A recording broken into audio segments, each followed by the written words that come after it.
This is a perfect example of why you have to get boots on the ground. So another consideration when buying a big chunk of land is subdividing it in the future. If you had to for financial reasons, could you? Each state's a little different. Each township is different. They were trying to slow down urban sprawl. So there was a lot of new rules and regulations coming out in little townships. You needed to have a minimum acreage size to sell. You needed to have a minimum 250 to 400 feet of road frontage to build.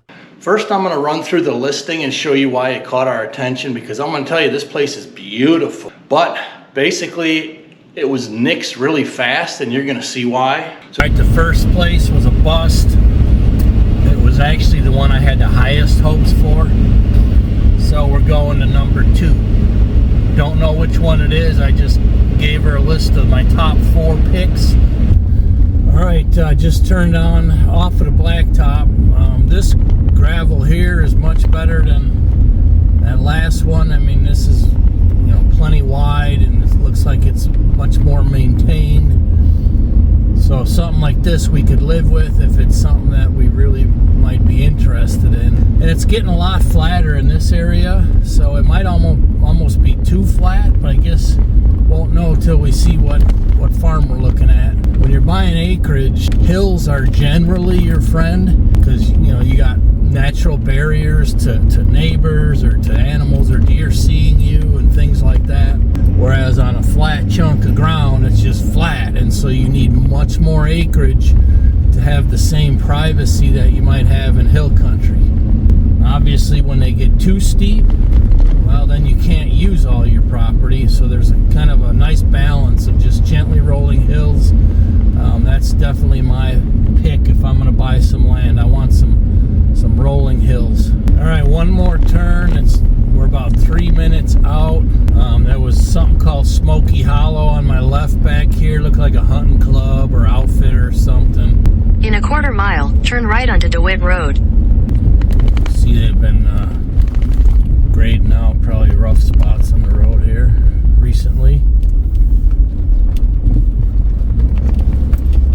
Continue on DeWitt Road for 3/4 of a mile. So this is not quite a 1 lane.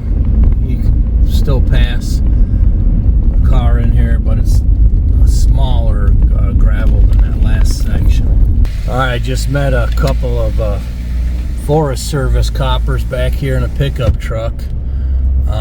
They said this is all Forest Service, so I probably passed it. The GPS ain't always the greatest. Like, here's somebody hunting here. So this is all government ground. So I got to turn around and I'm going to look at the fire numbers. Obviously the GPS was a little off.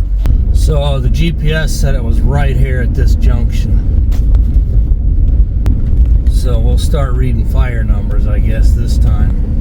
I'll check back in. Kind of reminds me of Fort McCoy in Wisconsin, and also Camp Lejeune, where you have these very remote government areas. But nice to see a couple of government coppers out here keeping people in line. Alright, well, I'll read fire numbers and we'll check back in. GPS signal lost.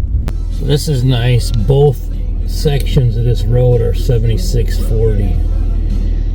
So I'll go back the way I came here first. At least I kind of know now which road I need to be on for sure. Alright, we're getting close now. I'm counting down the numbers. 22045. See, that one out of order there, but numbers are going up. We're going in the right direction. Okay.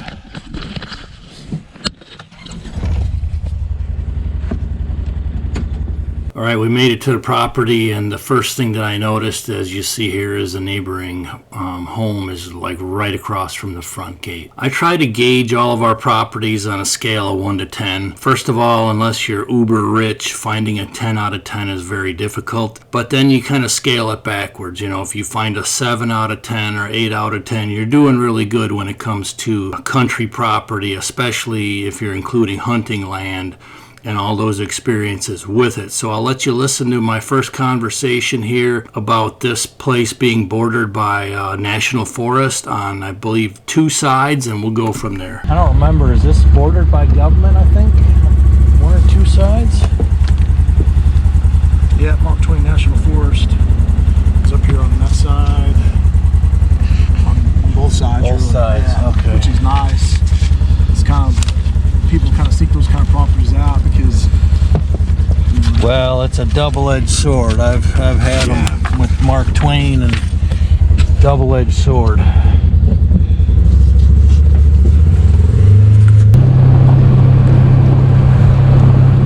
Okay, so as far as privacy, this house sits back off the road, maybe about 100 to 120 or 130 yards.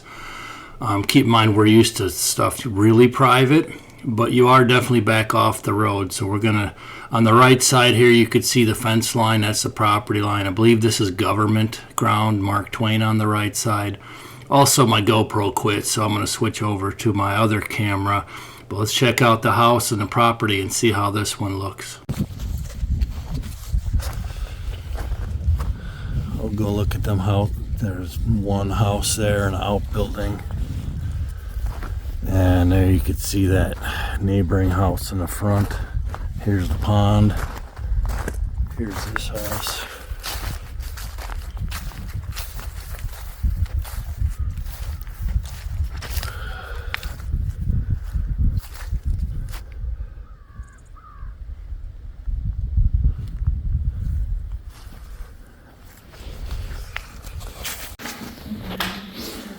So what do you know about the mechanicals of this? Anything?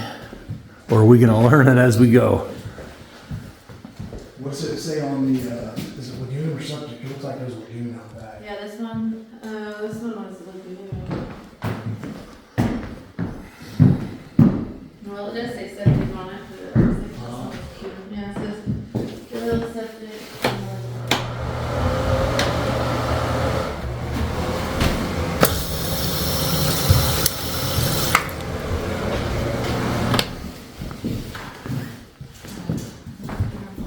So this property, we have to assess it as to whether we're going to like live in a home and rehab it, or if we're going to consider building a new home, you know, or bringing in a double wide or something like that when we're looking at a property like this, because it's going to be our next homestead if we move. Do you know if they have internet service out on this road? I can find out.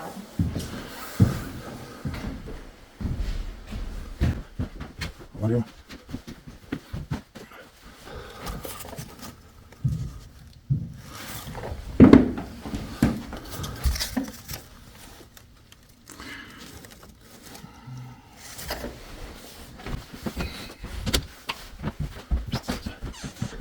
Off that basement?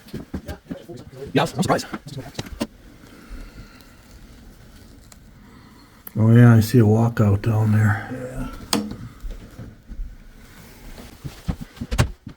See it? Remember the shower door? Yeah, this is my shower. See how surprised we got down here?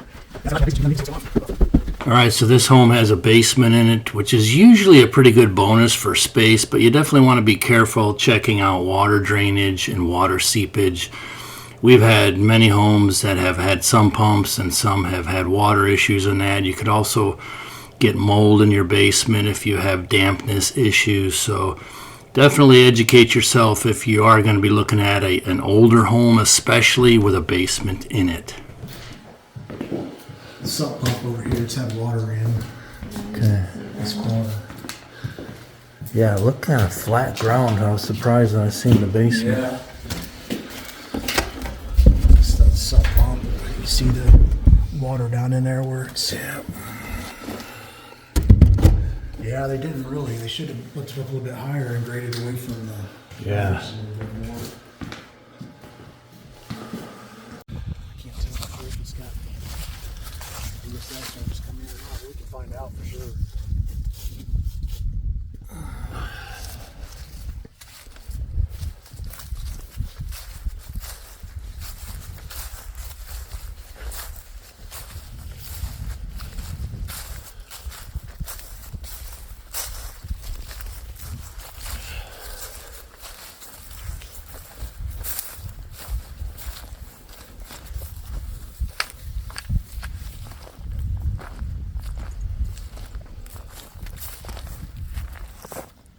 say that's where they're draining that sump pump. Oh, yeah, yeah.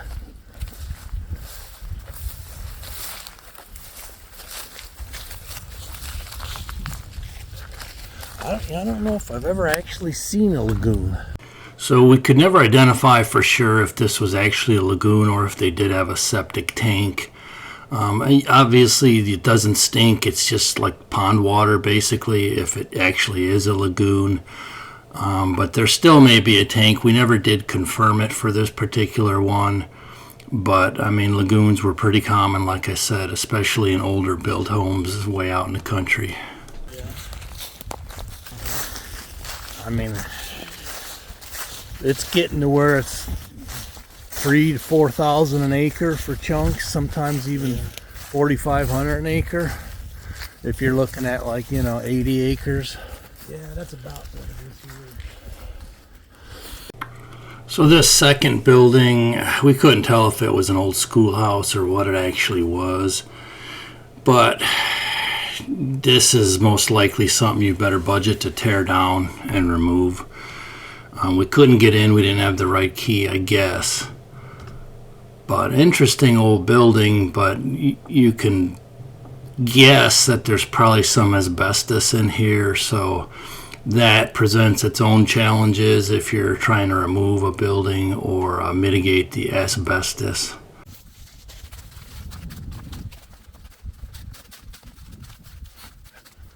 This is probably a tear down building right here.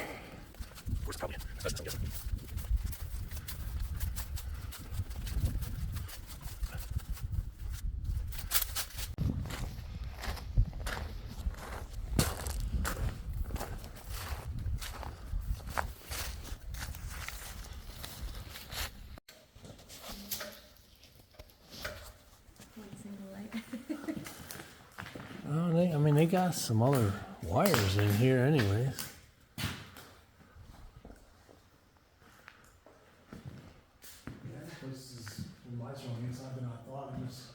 Yeah.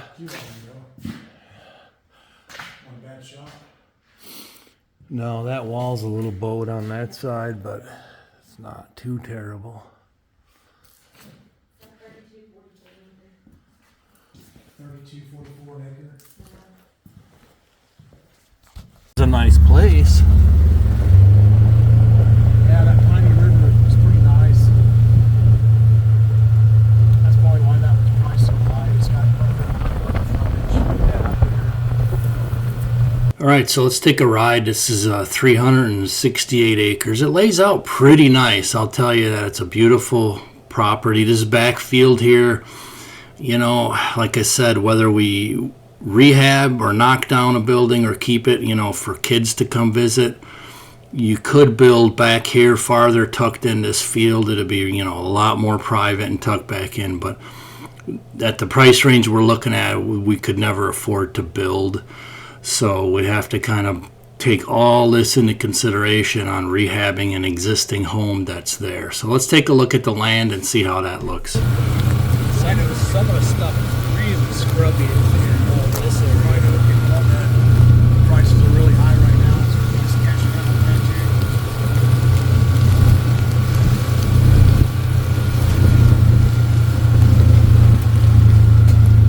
Yeah, I'm pretty sure it's been long recently.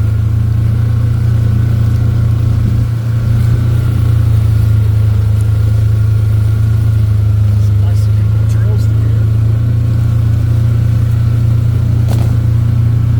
Wow, either you got rain or you really keep this windshield clean, man. We just washed it. Nice. I'm not as clean as what this is, but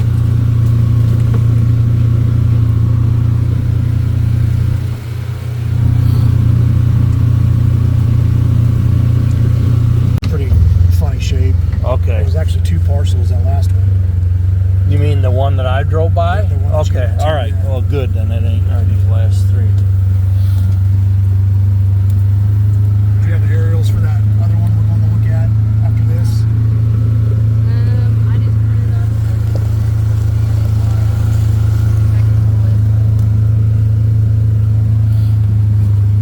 I just printed it up.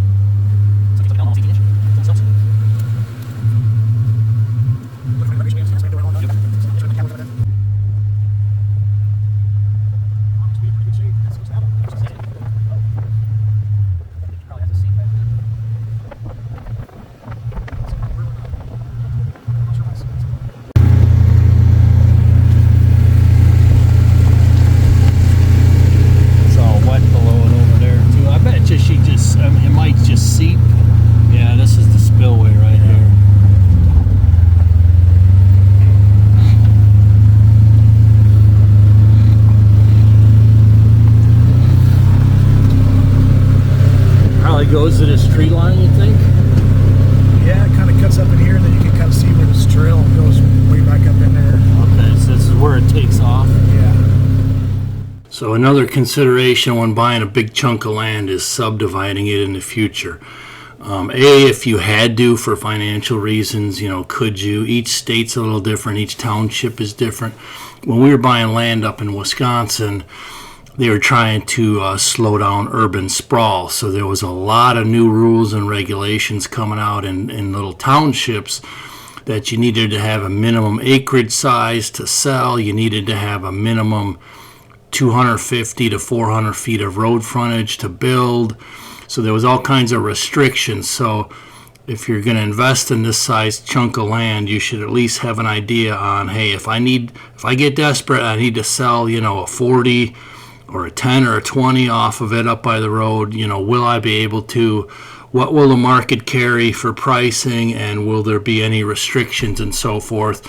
And then, of course, you got to live with the fallout of having a new neighbor if you had to do it, but just things to consider when you're looking at such a big chunk of ground. Okay, so we took some more of the trails on this beautiful 368 acre woods. Like I said, the trails were beautiful, but we decided not to pursue this one on this particular road trip, which was recently. I got 2 more to look at, so stay tuned for those future episodes, and we're going to continue to look as we're trying to find a new end run farm, if you will. We're looking in Missouri, we're looking in Kentucky, we're looking in northern Arkansas. So it's a big thing, and there's so many variables to take into consideration. But thanks for joining us. Hope to see you on the next episode. If you're looking for land and more freedom, best of luck to you out there. We hope to catch you on the next one. Thanks a lot.